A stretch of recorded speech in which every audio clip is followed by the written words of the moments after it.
Bismillahirrahmanirrahim. Assalamualaikum warahmatullahi wabarakatuh.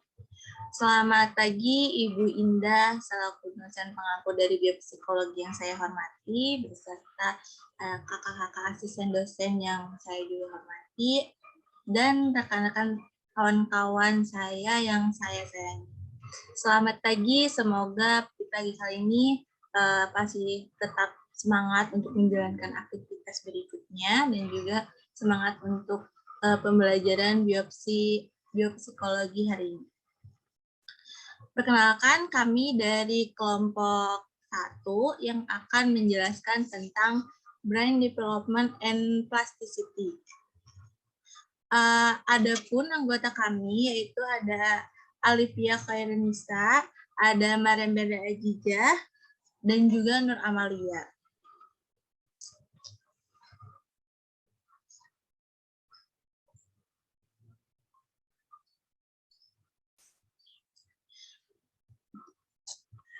Brain development. Nah, sebelum kita membahas lebih lanjut tentang perkembangan otak, kita akan membahas secara singkat untuk mengingat kembali apa itu otak. Nah, otak manusia itu kan melibati banyak sel-sel yang terdapat di dalamnya kan. Nah, berat otak juga sekitar 1,3 kg dan juga otak manusia itu merupakan sebuah neuron yang di dalamnya terdiri dari sel-sel yang fungsinya tuh baik untuk menerima dan yang meneruskan sinyal-sinyal elektrokimiawi.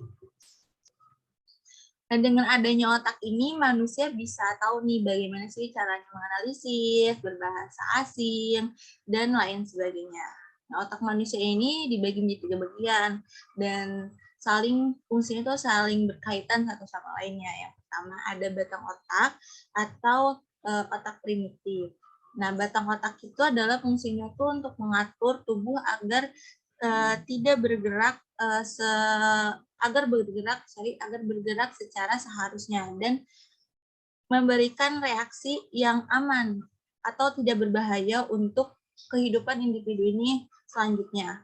Dan juga ada amigdala. Amigdala ini berkaitan dengan bagaimana sih perilaku emosional manusia yang sudah terbentuk sejak lahir. Yang terakhir ada neokorteks. Nah, neokorteks itu berhubungan dengan perilaku perkembangan diri manusia yang belum terbentuk dan akan terbentuk sesuai dengan pengaruh yang didapatkannya setelah individu ini lahir. Dan didapatkannya ini secara mandiri, gitu, dikembangkannya oleh diri sendiri. Nah, kita akan melanjut ke perkembangannya, dan perkembangan ini menurut KBBI adalah bagaimana proses berkembangnya sesuatu. Nah, sedangkan secara umum perkembangan mengacu pada beberapa hal, baik secara biologi perkembangan, baik secara psikologi perkembangan, perkembangan anak, dan perkembangan manusia. Perkembangan otak manusia ini secara biologis perkembangannya itu akan terjadi hingga akhir hayat gitu. Jadi perkembangan otak ini akan terus terjadi sampai manusia itu meninggal gitu ya kan. Nah, terus akan ada pertanyaan mengenai bagaimana jika otak manusia itu terganggu. Nah, yang terganggu itu ternyata kan otak itu ada sel-sel ya di dalamnya. Yang terganggu itu berarti sel-selnya. Nah, sel yang rusak itu akan digantikan oleh sel-sel yang lain dan akan terus berkembang akan terus berkembang lagi. Nah, pembahasan selanjutnya akan dibawakan oleh rekan saya, kawan saya yang bernama Alivia Khairanisa. Dalam proses perkembangan otak, banyak yang bergantung pada pengalaman dengan cara yang rumit dengan menggabungkan perbedaan antara belajar dan pematangan otak. Di antaranya berikut ini. dibagi menjadi dua, yaitu satu, permatangan otak. Sistem syaraf pusat manusia mulai terbentuk ketika embrio berusia sekitar 2 minggu. Permukaan punggung menebal dan kemudian bibir tipis panjang naik, melengkung, dan menyatu. Membentuk tabung syaraf yang mengelilingi rongga berisi cairan. Saat tabung syaraf mulai tertutup oleh kulit ujung depan, tabung syaraf tersebut membesar dan berdiferensiasi menjadi otak belakang, otak depan, dan otak tengah.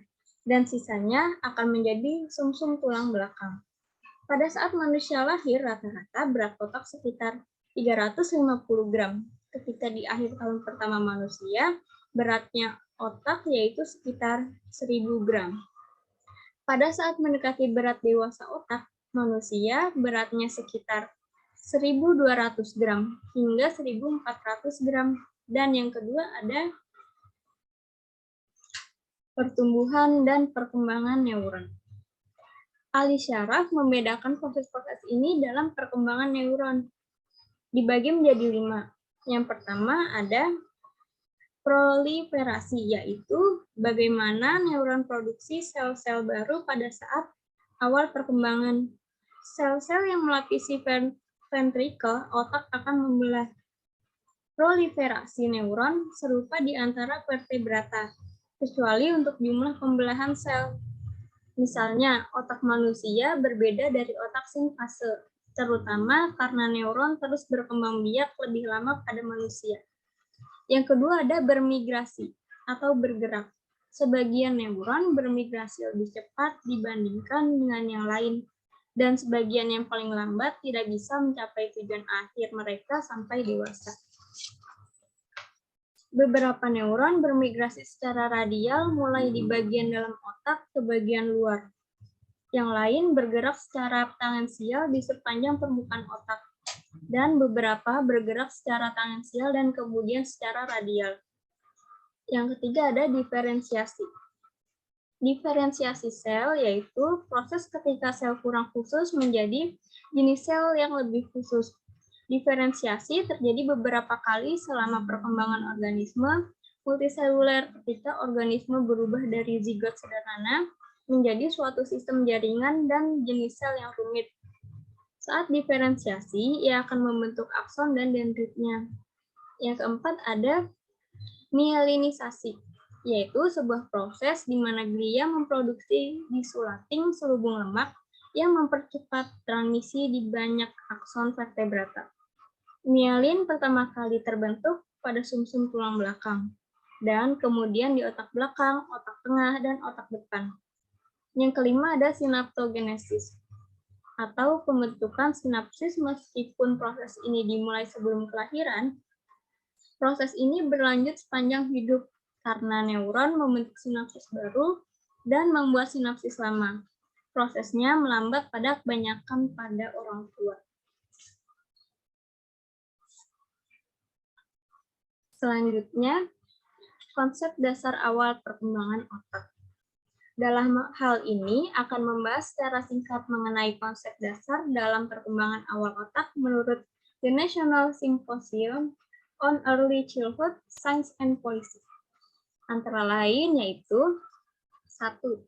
Otak dibangun dari waktu ke waktu dari dasar ke atas.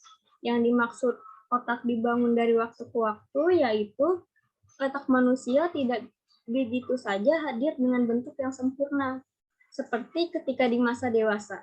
Ketika janin mulai berusia 100 hari atau sekitar 3 semester sesudah pembuahan, otak manusia mulai berkembang dari tabung panjang dengan membentuk bulat pada sel.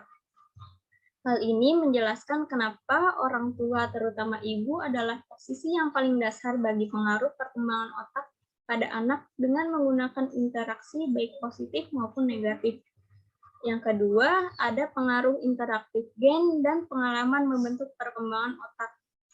Ketika bayi berada di lingkungan yang memiliki rasa sosial yang baik dan menghangatkan, hal ini akan mempengaruhi perkembangan otak dibandingkan ketika bayi berada di lingkungan baik dalam hal sosialnya.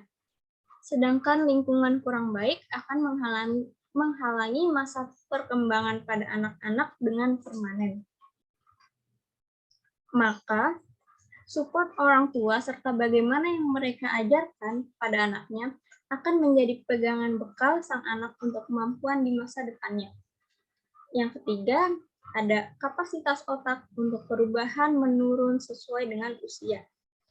Otak manusia akan mengalami elastis dan bisa berubah sepanjang kehidupannya. Namun, fleksibilitas ini akan sering dialami di awal kehidupan.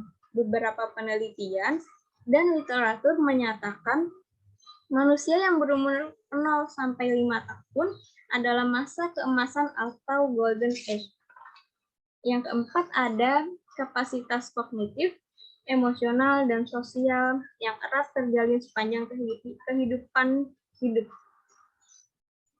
Otak bekerja secara kompleks, saling terkait, organ dinamis yang bekerja sebagai suatu kesatuan yang utuh. Semua perkembangan terintegrasi dalam satu otak karena semua informasi yang diterima oleh otak direspon keseluruhan di dalam tubuh anak. Sebagai contoh, bayi yang tanpa merasa aman dan dicintai cenderung kurang untuk mengeksplorasi lingkungan, membatasi mereka belajar tentang lingkungannya. Yang kelima, racun stres merusak perkembangan bentuk otak. Menurut Sunderland, racun stres dapat menyebabkan masalah dalam belajar, perilaku, kesehatan fisik, dan mental seumur hidup. Tubuh manusia beradaptasi dengan baik untuk yang berurusan dengan waktu stresor terbatas. Tapi tubuh kita tidak dibuat untuk menangani stres kronis secara efektif. Baik, selanjutnya akan dibahas oleh Nur Amalia.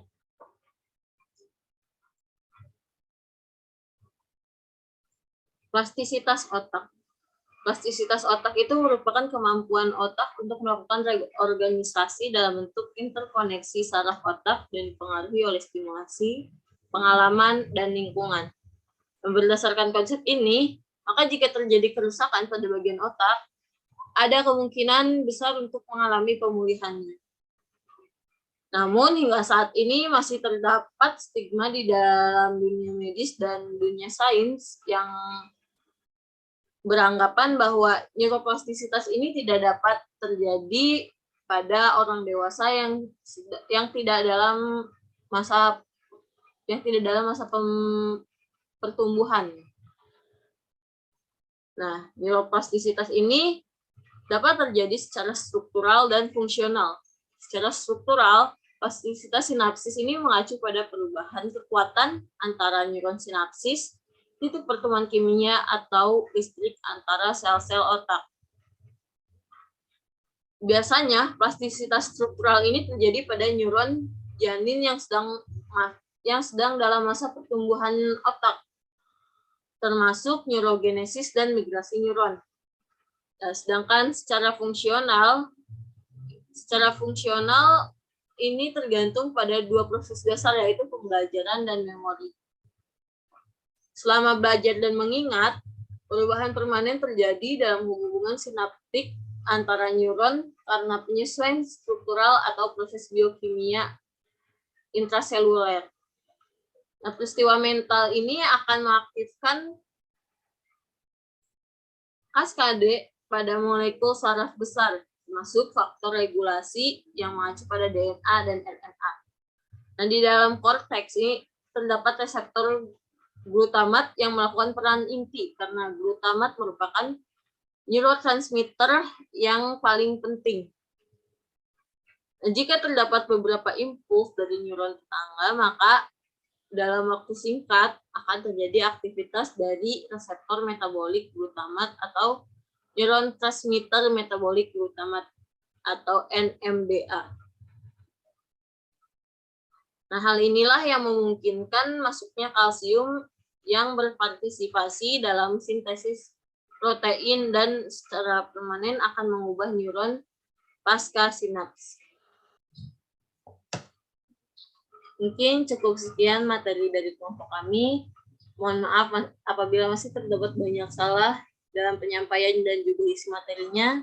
Wassalamualaikum warahmatullahi wabarakatuh.